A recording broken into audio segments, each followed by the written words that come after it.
Hello, friends. My name is Katherine O'Neill. Welcome to our Power Lunch speaker series on behalf of YWCA Edmonton staff, board of directors.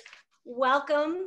Today is a very special day. We are going to be holding a panel discussion on the Searching for Izena project. It's an exciting project, and it's a collaboration between YWCA Edmonton, Parity, and many past and present Edmonton City Councillors.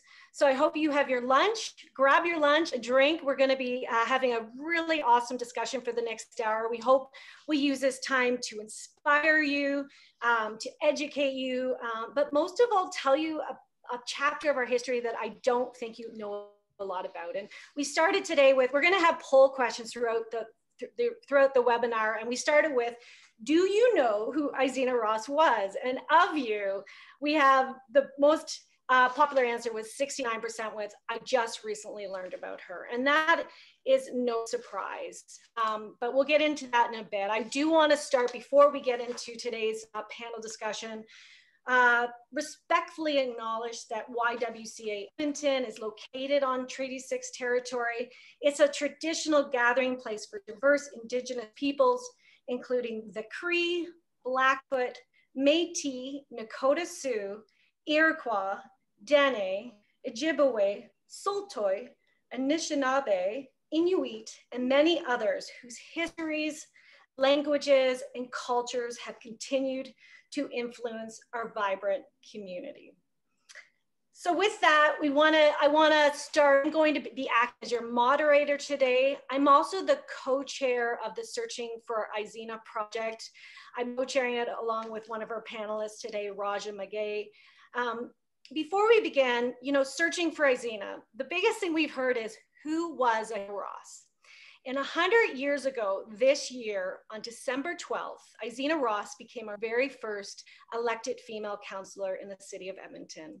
And much like today, Edmonton, it was a pandemic was looming large. The city was in a state of, it was a very difficult time for our city as we were getting through that period. And Izena Ross emerged and won in that election. And since then, there have been 31 women elected to Edmonton City Council. And I don't know about you, but that number has really stuck in it's just, I think about it every day, because in 100 years, only 31 women. And we've only ever had one woman reach the mayor's chair, and we've had 0 women of color elected during that time. So this project's not only dedicated to telling the stories of the 31 women, but also sharing the stories of the women who have yet to reach City Hall. So before I introduce our distinguished guests of panelists, I want to do 2 quick things. I want to welcome you for joining us. And if you are one of those women candidates running in this year's election, please say hello in the chat function. Put your link in there for your campaign. We really want to promote what you're doing this year. We're already seeing a record number of women running, and that's exciting. I think 15 out of the 27 registered candidates are women. That's so exciting.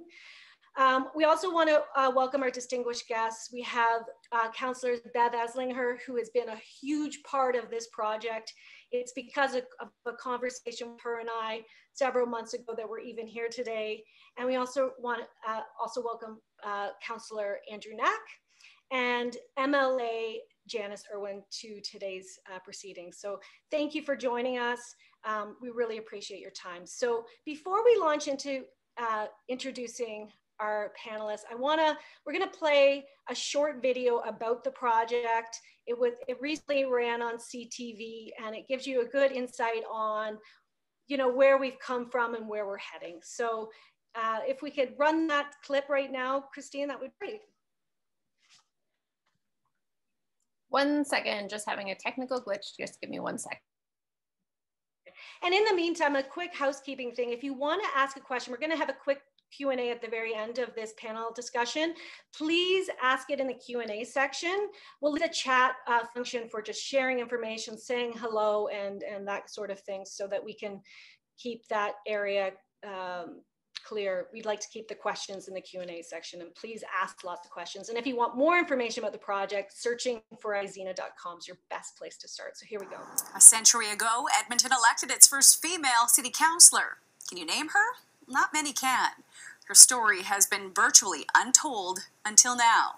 Project driven by the YWCA and Parity YAG hopes to not only chronicle her life, but commemorate the women who followed her lead.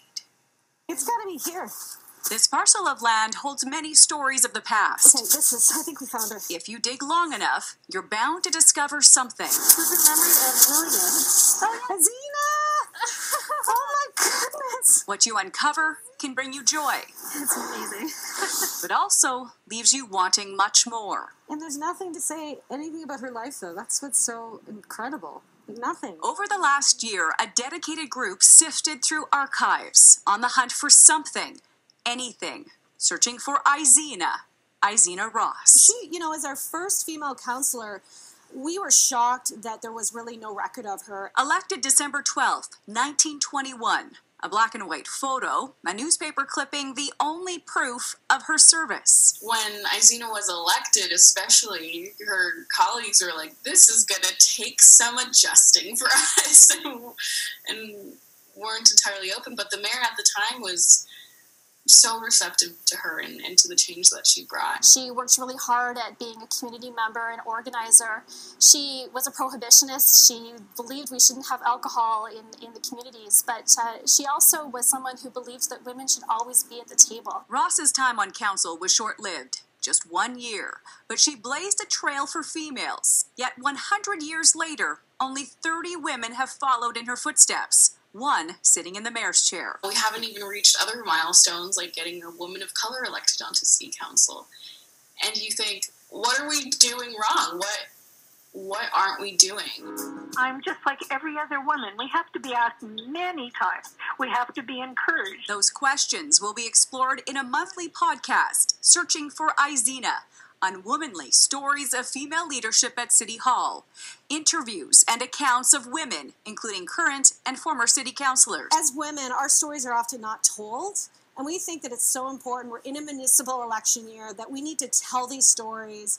We still are so far from gender parity to help us, keep us motivated, inspired to keep moving forward. When others have communities, schools, this tiny park tucked away off Fort Road is all that bears Izena's name. I really didn't. I know it was a park, but it was never been used or anything. I've always looked at the sign, but it did really never ring a bell for anything for me. The fact her story's been lost to history, we want to rectify that. Honoring a legacy with a passion project that could change council's composition in 2021. So we did notice there was some technical difficulties there. We will post the link in the chat function. But I hope that gave you a general overview of just Izena Ross and just the journey it's taken. That's why we call it Searching for Izena. It took us several months to even find an original photo of her. And it tells a lot about the fact that often women's history is not really well told. And the fact that as a city, we haven't really done a great job of understanding where we've come from when it comes to female leadership in our cities. So we really want to rectify that. And by the end of the project, leave a historic document for the city, a historical record, so that we have these stories that continue on and we learn from them, the good and the bad and the ugly. We also, I'm just about to introduce the panelists. I want to thank people who have helped get us here. Again, I mentioned Councillor Bev Eslinger. She's been a big part of this project. We have participation from many of the former surviving city councillors. There's 13 out of the 31 who are still alive, and many are helping us with giving us information, and that's been so helpful. The Edmonton Public Library has been a huge help.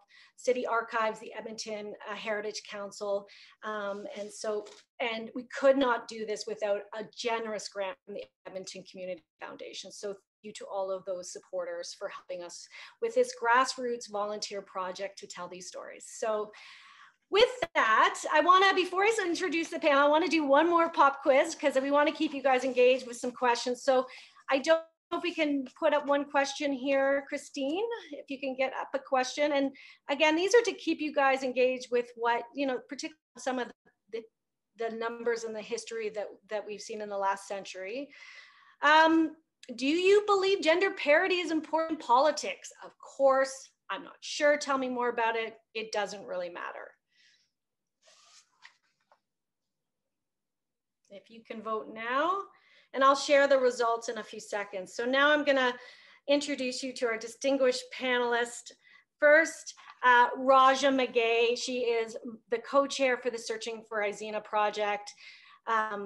She is the vice chair of research, for research at Parity YWCA. And Parity YWCA, for those of you who don't know, is an organization, a not-for-profit organization based in our city that helps open the door to politics for women in our city. So they've, I hope you head to their website after this presentation. They've got lots of resources for how to run a campaign, lots of information just about how you can get started, or if you're just interested in helping. So it's great to have Raj on our co-chairing this special project. She's a second generation Filipino Canadian, raised by a network of strong women, and her family has lived in our community for more than 20 years.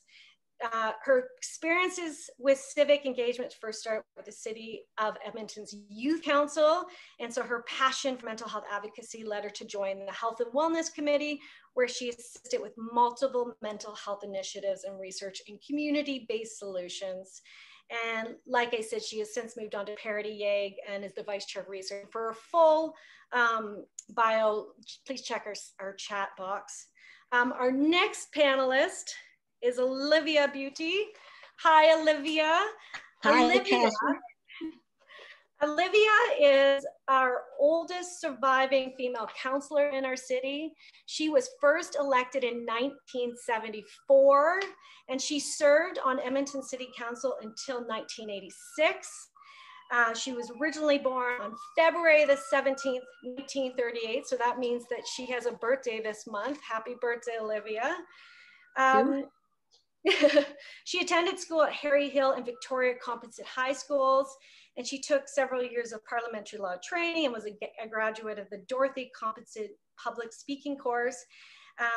She went on to have business experience before getting into politics, and has since then been a tremendous booster for the City of Edmonton, working on so many different boards and commissions, and we are so fortunate to have Olivia serving with us on the Searching for Izena project. We are just posting a full bio in our chat box for Olivia, but welcome, Olivia. And next we have Sarah Hamilton. Sarah Hamilton is our youngest councillor, and that's I think why we chose them. Olivia and Sarah, there's 43 years between when the years they first got elected. Sarah was elected in 2017, so there's a whole generation between when these ladies were elected, but they definitely have very many still shared experiences that are quite similar.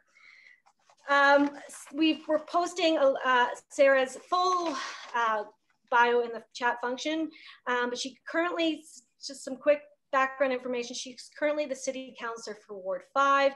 She sits on the Executive Committee and the Utility Committee, and serves as a council representative of both the Edmonton Police Commission and the River Valley Alliance. And she's a lifelong Edmontonian and a lover of history. So if you don't know, one thing I know about Sarah, she used to work at Fort Edmonton Park and has been an early adopter of this project, just because of the fact that we're just finding so many amazing stories about the past women who have served on our council. So there are the bios. Thank you for joining us, Rajah, Sarah, Olivia. I'm going to start this with Rajah. Rajah, why does any of this matter? Why do a project like Searching for Izena? Why should we care about gender parity when we talk about politics in the City of Edmonton? Yeah, so this project has been so incredible to work on, because we're taking this deep dive into our city's history. And I think the most important thing about this project is that we're taking a look into our history to better move forward into the future. We have so many inspiring female leaders in our city, and we want to encourage them to get to those leadership positions. But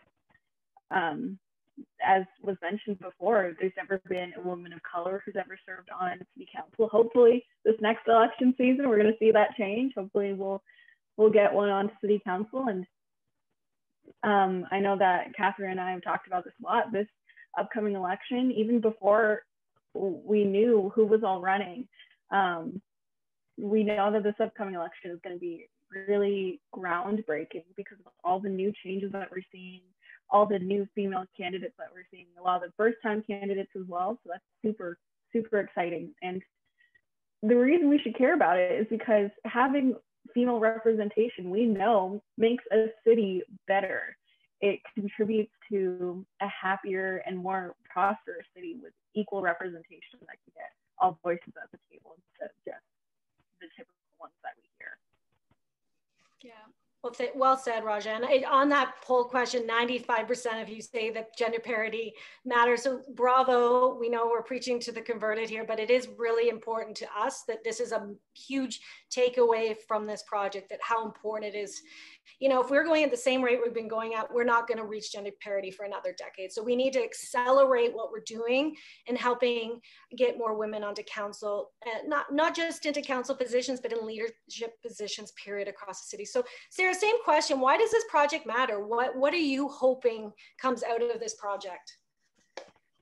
Something I've enjoyed so far in hearing or reading the stories of women who sat on council is that the problems and challenges may look and feel a little different today, but at their heart, they don't change. And something I always found I personally find helpful is when I'm reading about something that happened 100 years ago, sometimes even 200 or 300 years ago, and I hear the same kind of arguments. I hear the same kind of struggles and challenges. It always makes me laugh a little bit, but it's a reminder that we share a common experience. So, and I look forward to hearing some of this from Olivia as well. So I hope it illuminates that while some of our challenges might feel formidable, getting women elected, finding gender parity, it's not a new struggle, and you can find strength in the stories of people from the past. You can find strength in their resilience and their determination. And that can sometimes help us move forward when we're not really sure. I mean, when we're talking about history, you're not always sure that how things are going to turn out. And the example that a lot of women set is that, they fight hard. So. Thank you. Olivia, same question to you. Why are you involved with the Searching for Izena project, and what are you hoping that's the lasting legacy of this project? We've just temporarily lost Olivia.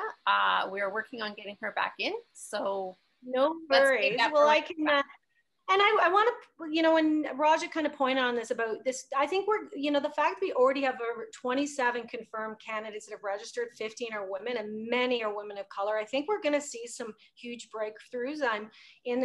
This could be a very historic election for the city. And we've been, we're researching, we have a podcast called Searching for Izena. I want to plug that. It's a 9-part podcast. It's released monthly. The next episode comes out February 19th, but one of the podcasts is going to be dedicated to the women who've run in the past, women of color who have not reached City Hall, and finding out their stories. And what's fascinating about what we found so far is that there's only been about 12 women of color who've ever run before. And so this year, I think we almost might beat that number, double it, and which I think is really exciting and shows that progress is being made. And, one cool thing that happened this morning is we have been trying to find the very first woman of color that's ever run. Her name is Dr. Saida Hamid, and she lives in India now. She ran in 1974. We've made contact, and we're going to be able to tell her story in this project. So stuff like that is just so exciting, so inspiring, that we're going to be able to include this in the final package when we finish up at the end of this year-long campaign. So next question, Sarah, I'm going to go back to you, because I want to talk, there's going to be a lot of women on this call to this webinar today who are first-time candidates and are looking for advice on just what is it like to run. So what was your first, 2017, your very first election, what was that like? And what tips can you give people that are thinking, I want to be that candidate, I want to run? I mean, I guess my advice would change depending on where you are in the process. But we're in February now. Election's not till October. It's a marathon. It's not a sprint. And I think a few things. First of all, I was reminded by my own campaign team that that you have to work harder than anyone else on your team. Everyone you work with is going to be a volunteer, and they have to be motivated to come out and help you. And there's going to be days where you're door knocking alone. There's going to be days where you're doing a lot of stuff with one or two people, and it's your friends and family, and that's okay. But you got to be the hardest worker on your team. You got to be the first in and the last to leave. And I think maybe the second thing is that we expect candidates to kind of come out of the box perfect, that you come out with all of your ideas like perfectly formed, and you have this inspiring vision for what the future of the city could be. And something that I think we need from our elected officials, something we need from leaders, is vulnerability to change. We need to be able to take in information and make a decision based on the things that emerge, because I think not only through the campaign, but through my time in government, there is never, I don't think, I probably count on my hand the amount of times things have gone exactly as planned. Most of the time you get new information. Most of the time you come in with an idea of maybe how things should be, and you leave with a different opinion because evidence has been provided to the contrary. And that is a really powerful thing in a leader. I think that is something that a lot of women in leadership can bring. And I think that's the kind of leadership we need today. We need people who are open to evidence. We need people who are open to new information and change, and not being fixed in their own perspective of the world.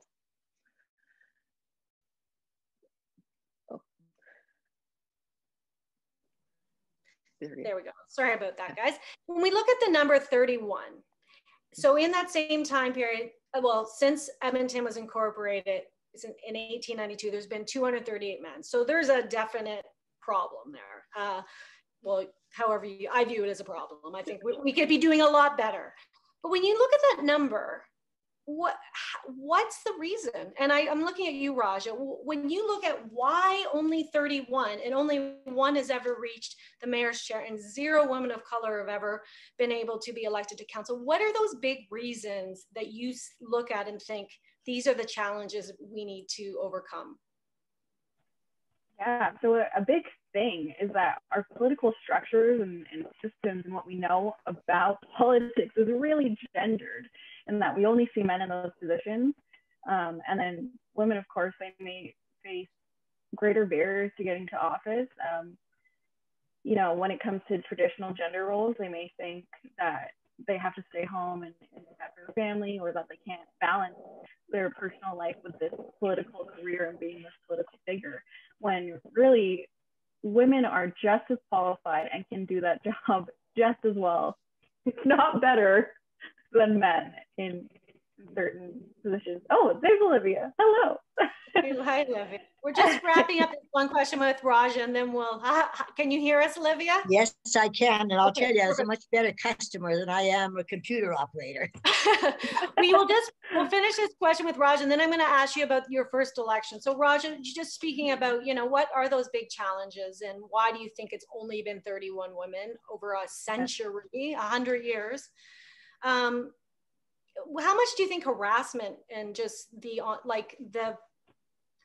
misogyny and all the rest of it figures into that? Is there any research or anything that you're able to say about that? Oh yeah. So sadly, we know that women in politics are going to face increased amounts of online harassment and hate just because they are women. And now because of COVID, I feel like many people are getting this very skewed perspective when it comes to government and government representatives. Like, they don't even want to think about it or touch it right now. And it's because it's kind of overwhelming at the moment when you think of everything going on. It's like, I don't even want to think about politics right now just because of the state of the world. And I think being a politician doesn't seem like an attractive job for women anymore. We're asking them to open themselves up to the public and to potentially receive hate just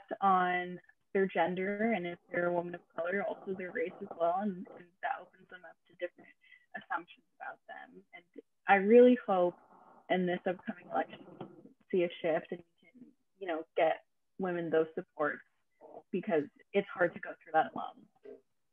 Yeah, and I often say this is not a women's issue, getting more women elected. This is a community issue, and if we want our council to look like the city it serves, I mean, women are the majority in our city. We're going to all have to do work here, and I know there are a lot of men on this webinar today, and I really welcome you and thank you for your interest in this, because we will never do this if we don't, as a community, pull together and look for real solutions to make sure that our community is served by the people that it's representing. So, and that it's reflective of the people it representing. So, Olivia, I want to go back to you. We talked to Sarah about why she ran. What was in 1974? You were in your 30s. You had young children. You had children. What prompted you to run, and what was that first election like?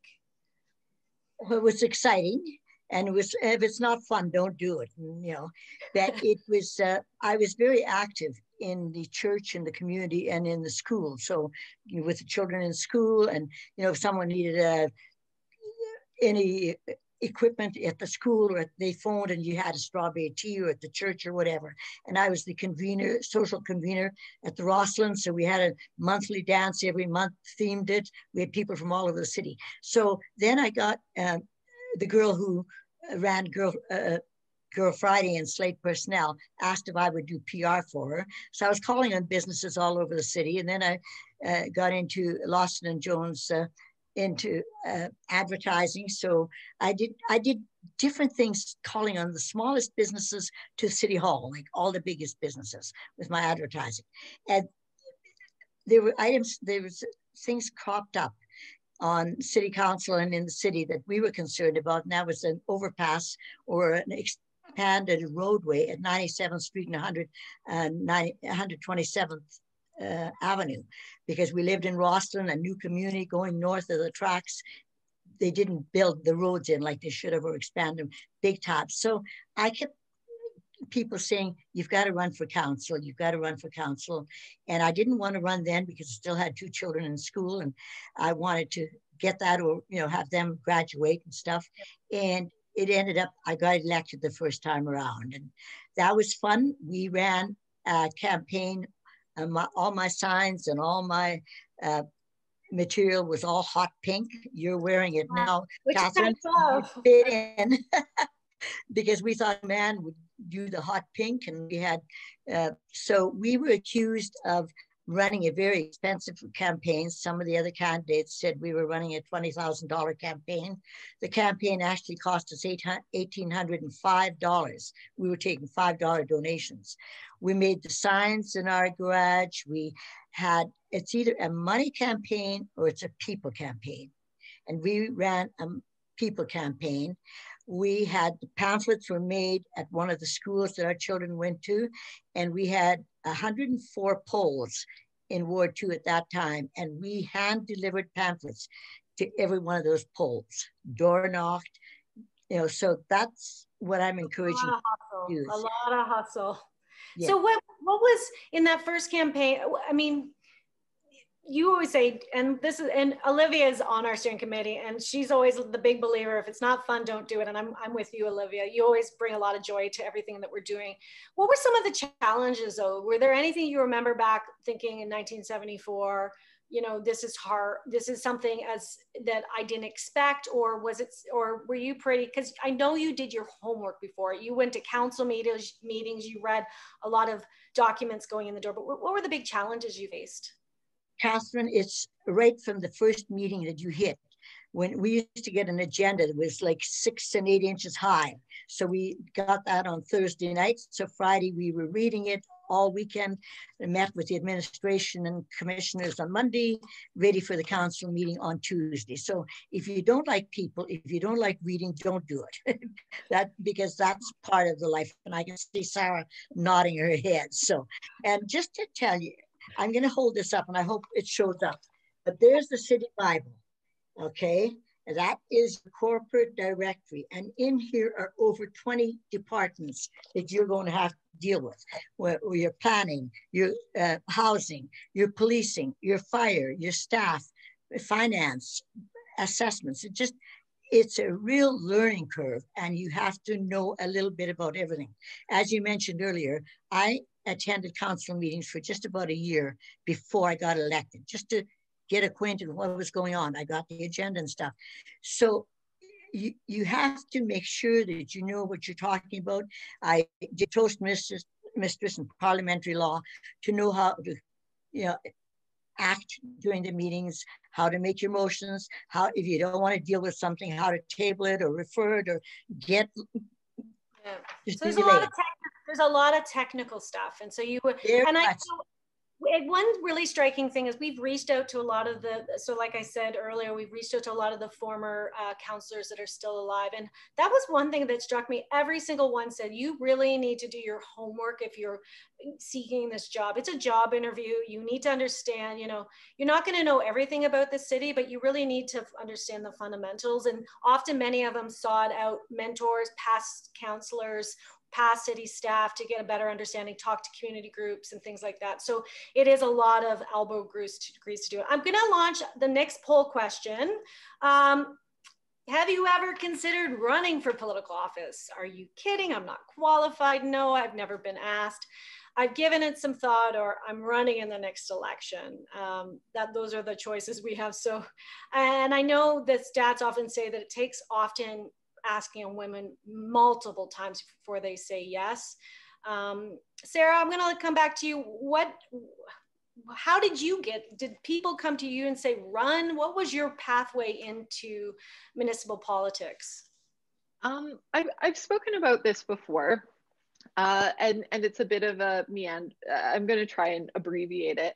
I'd been a political volunteer before. I worked in the provincial government. I'd volunteered with the provincial party. I'd worked for a federal party, oddly enough, on either sides of issues oftentimes.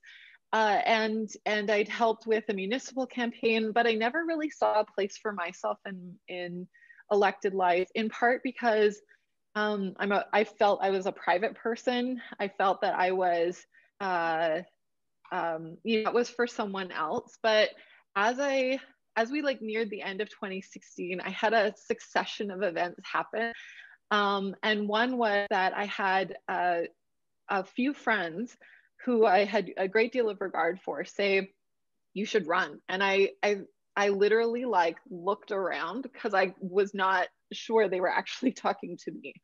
But I take that seriously when somebody you have a lot of respect for says, I think you'd be really good at this. You take that seriously. So I thought about it around that time, 2016, if you can recall, it feels like ages ago. There was also a big move. It was when Hillary Clinton was running for president. We had a pretty, I don't have an adjective for it. We had a pretty disappointing moment in seeing the first potential woman president not win. And somebody who was regressive, frankly, to take the presidency. That was really disappointing for a lot of women. And then at home, I think I was affected by a lot of the conversation happening around women in leadership at that time. There was 2 female candidates for the presidency or the PC leadership that dropped out on the exact same day. And so it wasn't one thing, but actually a number of things that made me think, and history bears out, a lot of women thought, you know what, if I'm not going to take this leap, if I'm not going to step in, why would someone else do it? So to make it happen, you got to show it. And at that point, I felt, that it was time to step up, and that you don't see women, most of the reason women run, in my experience, is to make their community better, and that I was trying to do. It's what they're trying to do. So. And that was a common thing we heard from a lot of the women that we've talked to so far. Public service and bettering the city is a huge reason that they've stepped up. And it's interesting, like when we look through the past histories, even like everybody kind of comes from a different path. We have like a Wendy Kinsella, who was she worked for the province as a bureaucrat. And then there's some women that have come from the legislature who were MLAs, and then you have someone like a Julia Kaninsky who won in the 60s, and I'm sure that Olivia remembers, she ran 11 times before she was elected. So everyone has a different pathway, but often we hear that the common thread is this passion for public service and making their community better. I want to go back to Rajah for a couple of minutes. Just where does Edmonton fit in nationally, or even in our province? Are we an outlier? The fact that we've had, that so few women have reached city council, and we've only had one female mayor. What can you give us perspective on where we sit? It's, I know it's hard to give a complete national picture, but you guys have looked at this. Absolutely. So Calgary has 3 female councillors. Winnipeg and Saskatoon, they have 5. Vancouver's blown us out of the water at 8, but for those who know, we have 2. We have half of the women's Congress right here with us right now. in the history too, I mean, Calgary's only ever had 28 women elected, never had a female mayor, and we've had 352 men. So their numbers we're beating them, but just by a little bit. Yeah, seeing some great changes in the upcoming election. So Parity, we also have an initiative called Parity Cup to see between Edmonton and Calgary which city gets the most female candidates on the ballot. So far we're winning. I don't know what the number is right now, but we're winning. That's what I know. And then so I really hope that these numbers will kind of translate as well to what we'll see on council in the future. And I want to, we're getting, it's 12:38, and I want to get to the Q&A in a few questions, but I want to go back to Sarah and Olivia and talk about, we often hear about the negatives of politics, but I want to hear about what the positives are, and how has this affected not only your life, but just your career, and what can you say to particularly women or young people that are thinking about entering this? So Olivia, what were the big upsides to being involved on council and serving? So, and I know you have a long list, but what are some of the real highlights for you? Because Olivia's always a positive, glass half full person. Well, it's interesting because not only do you do council duties, you do with the affiliates and everything else. So you get appointed to different boards and committees. I sat on the police commission. I sat on the Royal Alec board, and just you get appointed to different committees and things, but then you end up doing things. Like I ended up being asked to chair the first 2 Stanley Cup celebrations. So that's a big win. Then even when I was off council, the mayor phoned and asked if I would chair the task force to do a tribute to Wayne Gretzky. But we did the Commonwealth Games, so we met all the royalty. We did we did so many different events. The things that we built during the 12 years, we built the Commonwealth Stadium, we built the Coliseum, we built the Convention Center, the police station, the first LRT. So there were so many things that we were doing in the city, but also worked with other boards, other organizations. So that's the positives, when I was leaving council, I was asked to go to Harbin, China, our twin city, to cut the ribbon, to build the first paved street, Edmonton Boulevard, because they're our twin city. So it's just amazing the different things you'll end up doing that you don't think about until you're there. And I think the most interesting part too was getting on, representing Edmonton on the Federation of Canadian Municipalities. And as a result, I chaired the first crime prevention policing committee, because policing is a municipal thing, and ended up on the Solicitor General's Crime Prevention Board and started Crime Stoppers and many other programs. It's all about prevention instead of after the fact trying to fix it. So problem solving and all these problem solving. Sarah, what has been some of the upsides of the things that you're just so grateful that you've been able to experience as a counselor? Oh, I don't know that we have enough time. I think so much of what Olivia said resonates. I think of, you know, we're currently at the beginning of a new municipal development plan. We call it the city plan. And having seen how, for instance, my colleague Bev Esslinger actively made sure that we were building a child-friendly city, is, you know, how your input, your impact on what the city looks like, not just for the 4 years you're in office, but for the 20 or 30 years after, is, I don't think it could be understated. We often talk about municipal politics in this short window, you know, you go for 4 years, but the real legacy piece is the things that have to do with land use, the things that have to do with city building, and making sure that neighborhoods are conducive to families, conducive to growth, making sure that you're building a city that is safe for women, safe for vulnerable people. A lot of what Olivia said resonates with me, because those aren't exclusively women's issues, but desperately need diverse perspectives at the table, and I think would benefit from having more diversity at the table.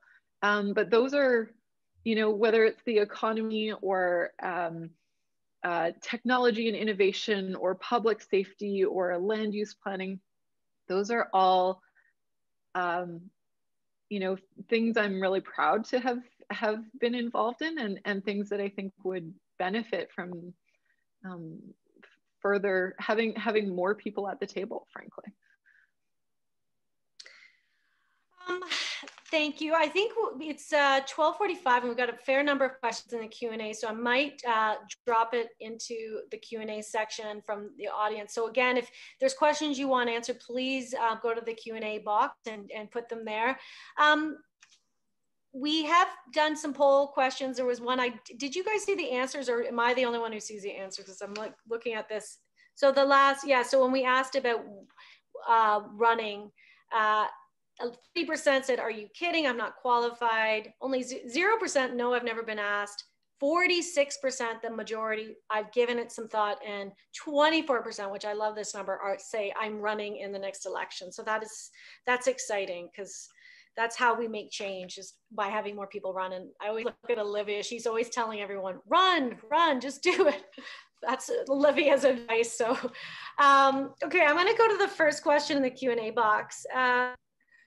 Do you have, and I'm looking at all three of you, do you have any suggestions for door knocking during a pandemic? This is going to be a very interesting election, because the traditional campaign tactics are not, you can't rely on them as much. So I might put this to Rajah first, just because Parity, and if you haven't been to their website, they have incredible resources for women running campaigns about just how to construct a campaign, etc. So Rajah, have you guys given it much thought about how this election is going to look? And again, the election date is October 18th. And how will candidates be able to talk to constituents during a pandemic? Yeah, so I think a big thing first is like knowing the community, you know, if they're one regularly vote, and figuring out how they get their information, if a lot of it is digitally or if they like to get it through their community leagues. And just because we are in a pandemic, we can still do flyer drops, hopefully, and just try and connect with people on different platforms other than, you know, the traditional talking. Now with social media, there's just a bunch of different ways for people to connect. Okay, and Sarah, your thoughts? I mean, you're running in this election, so what are your thoughts on this? Any quick advice that you could give someone? Oh, it's definitely going to be a challenge. I know there was a municipal in Saskatchewan in the fall, and they did what they call the 2-meter sprint. They go up to the door, they'd put the literature on the doorstep, they'd knock and go 2 meters back. Some people might want 4 meters back. I think maybe at the heart of it, it's February 1st. It's -10 out. I'm never going to tell people not to work, but again, it's a marathon, not a sprint. Unless you're going from someone's front door to 2 meters back, that's a sprint. But go easy on yourselves. Go easy on yourselves. So I would say, you know, give it a little bit, either the weather or the pandemic, and reassess in March. But I think, you know, I love door knocking. My hope is that we'll be able to go, and with some modifications. And Olivia, any thoughts on that before we get into the next poll question? Just very quickly, a handshake is so important. We used to say every handshake you shake is 100 votes. They'll talk to at least 10 people, they'll talk to someone else, and so they'll talk to their family, their neighbors, their friends. So I really feel sorry if the vaccine doesn't work and they can't do that. It's just, but the thing is too, don't forget, you know, the social media that we didn't have. So get yourself on Facebook, get yourself on things. Social media is I think, gonna be a really important, just being able to communicate there and get your message if you physically can't. So I know, fascinating that how technology's kind of been an aid here. Christine, can you put up the question about, there's a question we have about mayor. When was the first time a woman ran for mayor in Edmonton? I don't know if we can put that question up, because I do want to talk about this a bit. What year was the first time a woman ran to be mayor in the city of Edmonton? So was it 1925, 1947, 1974, or 1989? Does anyone, any smarty pants out there, and you can't Google it, take a guess?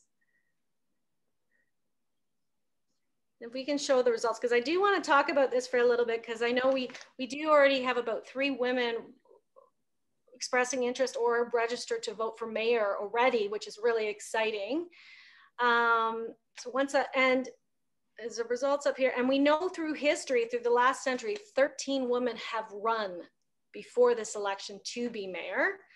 So the answers are, the top answer was 1974.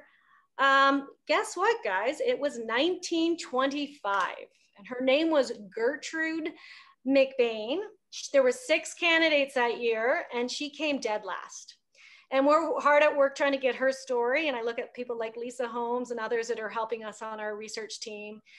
Again, we want to make sure that we not just tell the stories of the women that made it, but we also want to be able to express the stories of the women that tried to get there and just don't know who they are or what their stories were. So 1925 was the very first time a woman ran to be mayor in the city of Edmonton. Next question. There's a good question on here about online and just how toxic online. We did talk about the benefits of social media, but when you look at what can be the downside of social media, and we did talk about this a bit, but I think we do want to put a finer point on it. Are we worried? How worried are we that this is really going to drive a lot of women out of politics, that online toxicity, the misogyny, the sexism, when women put themselves out there? Again, I'll look at you, Rajah, because I know that Parity has done a tremendous amount of work here. But how do we confront this? And is it as big a problem as we're concerned that it is?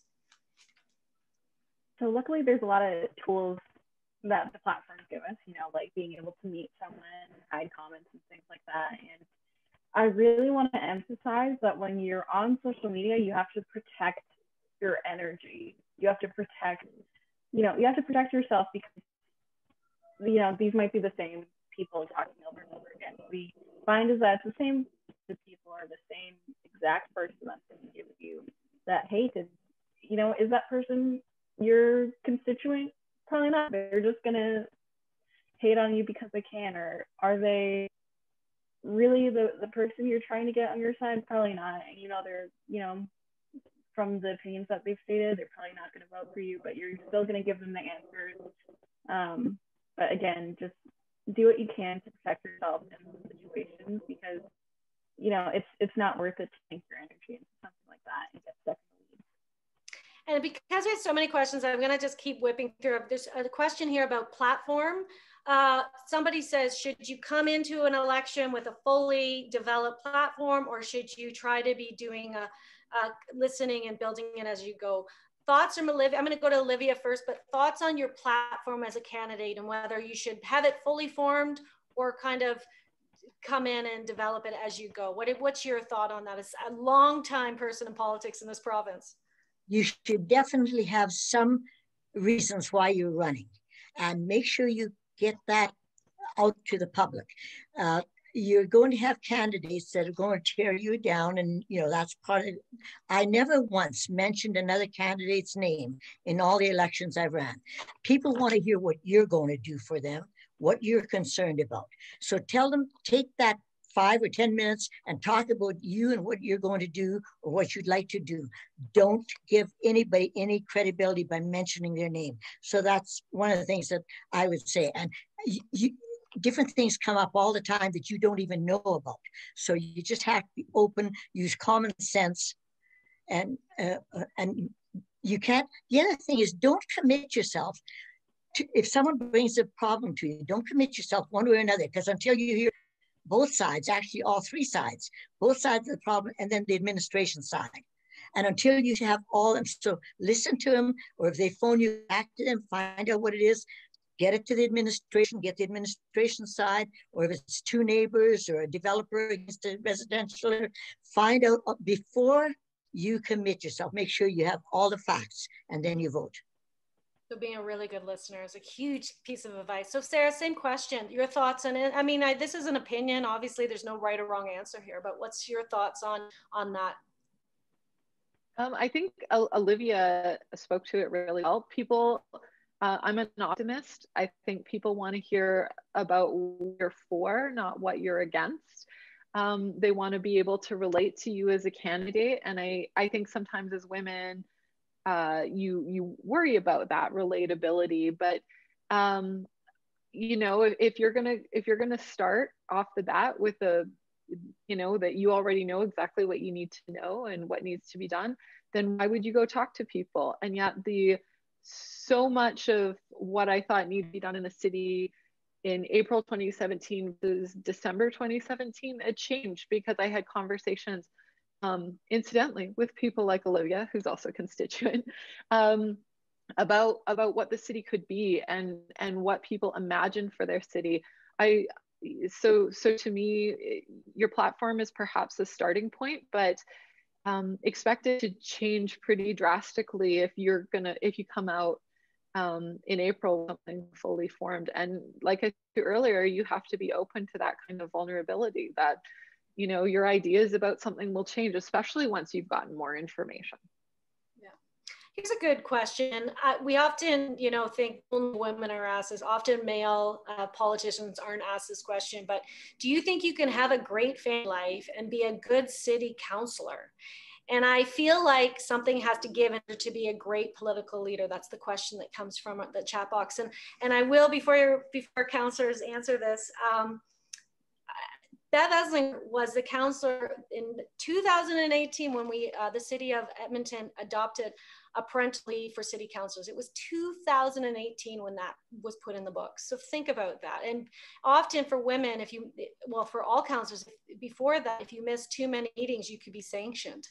And, imagine having a young baby and things like that. So thank you to Bev for the work on that. That's an piece of legislation to help particularly young families and women who are having children. But I'll look at you, Sarah. Could you want to answer that? Do you feel like one has to give in order to be a great political leader?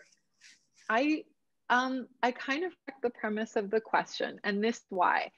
Because that has been the value proposition of public life and public service since 1921. Before that has been the premise of why, for some reason, women or people of color or people of different abilities couldn't be effectively involved in public life because something had to give.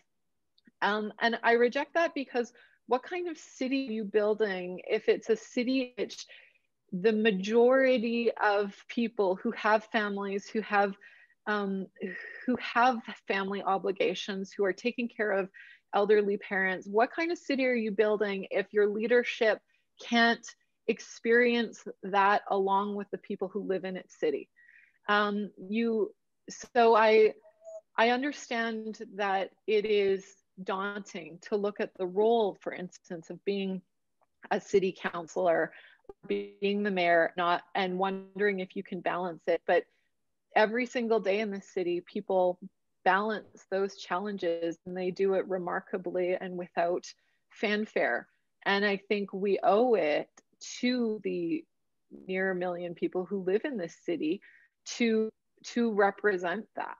So I'm not saying that it's easy, and I'm not saying that, it fits together really nicely, but it will never be compatible if the people sitting at the table don't make it compatible. So. Olivia, thoughts on this? You did have children when you were first elected in 1974. You also battled breast cancer as a councillor. You had a lot on your plate when you were a councillor. On just either or?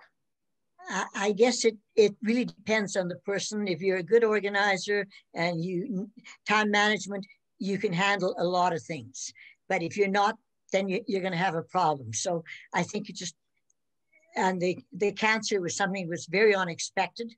And, went through radiation, and I was on city council. It was my second year in council. I was just 38 years old, and all of a sudden you're going through. So you have to go with whatever is thrown your way. You have to accept it, because, you're not on this earth by yourself. There's someone up there that's looking after you. And I just feel you have to trust in God to help you through whatever you go through. And if you want to run and you think your family won't suffer, your family has to come first. And if you don't think your family will suffer, then do it. Yeah, and it's also people like asking for help. And I think the fact, making the job more conducive to having not just women, but men and women who have young families, it's going to be helpful to have more diverse voices on council. Right. So we're at 12:57, and we have lots more questions, and I feel, but I promised to get you out of here by 1 o'clock. I do want to do a quick wrap around, one sentence takeaway from everyone on this panel about just things that you want to, beyond the Search for Izena project, but things you're hopeful for this year. It's 2021, a century into this. What are you hoping to see this year? So Rajah, thoughts on this year? How hopeful are you? What are things that need to change? Yeah, I don't know if any of you get like this, but sometimes I lay in bed and I get so excited for the future of the city that I get like giddy. And I just like can't wait to see it come together, because there's so many plans in the works and you just want to see it come together. And I'm just excited for that. I'm excited for the city plan.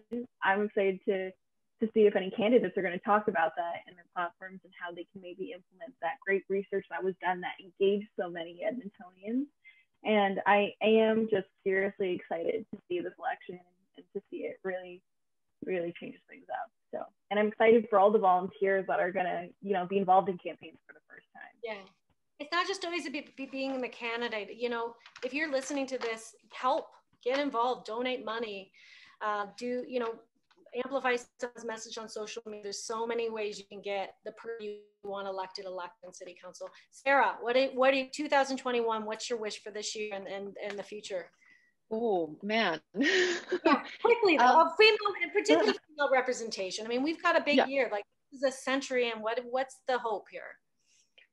I think a lot of people have spoken about the last 365 days as a crisis, and I think the connotation of that word is a negative thing, but it also represents a turning point in which difficult and important decisions get made. And knowing that we are at that crisis point, and also seeing, I think, on the horizon, the end of the pandemic, touch wood, fingers crossed, we're all going to have vaccines by this time next year.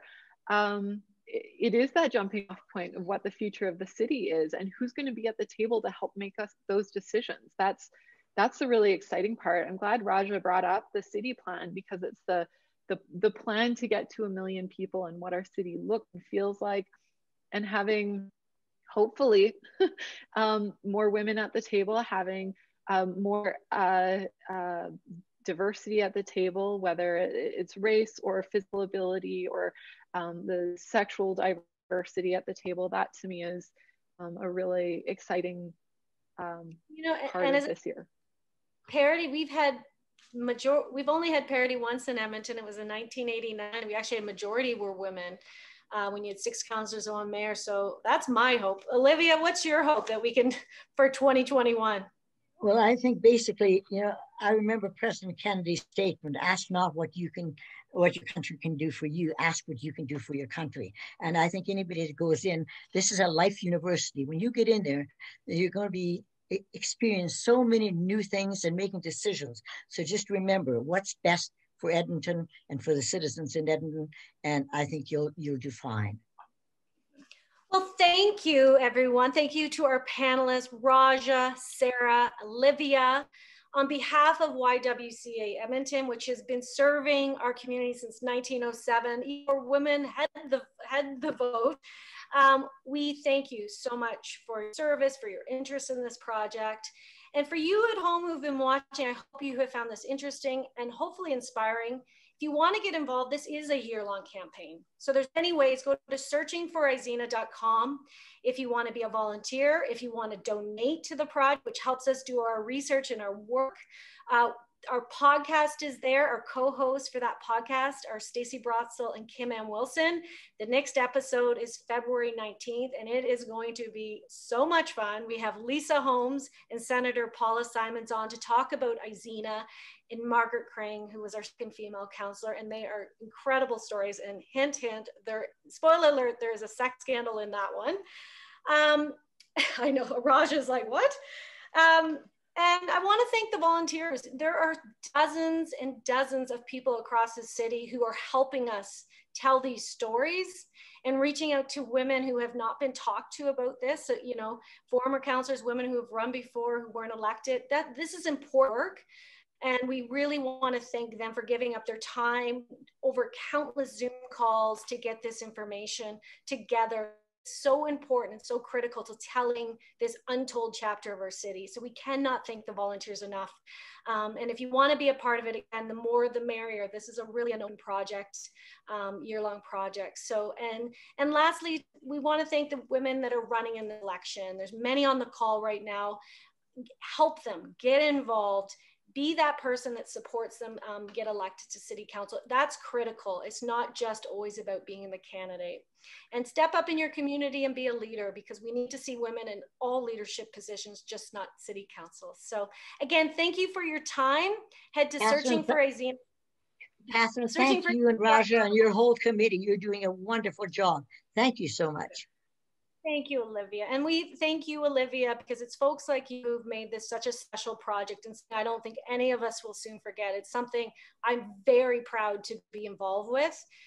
We have met so many incredible women and told so many incredible stories, and there's so much more work to do. So thank you.